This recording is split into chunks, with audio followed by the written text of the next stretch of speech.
Brian resmi keluar dari Sheila on 7. Kabar mengejutkan datang dari grup band Sheila on 7.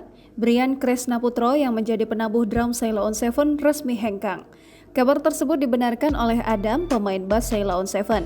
Kabarnya, Brian memutuskan hengkang dari Sheila on 7 sejak 6 April 2022 lalu.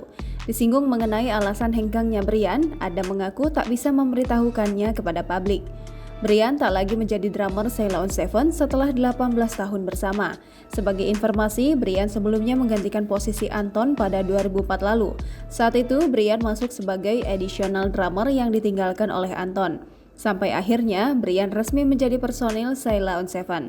Sejak pandemi COVID-19, Sheila on 7 absen manggung. Sesekali muncul untuk live Instagram pada ulang tahun Sheila on 7 ke-25. Namun saat itu tidak ada Brian. Kemudian, Sheila on 7 kembali live Instagram pada ulang tahun mereka ke-26.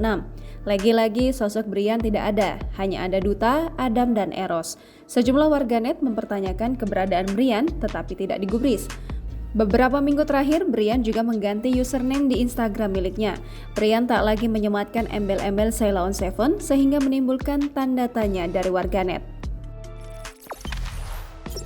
Jangan lupa subscribe, share, komen, dan like ya!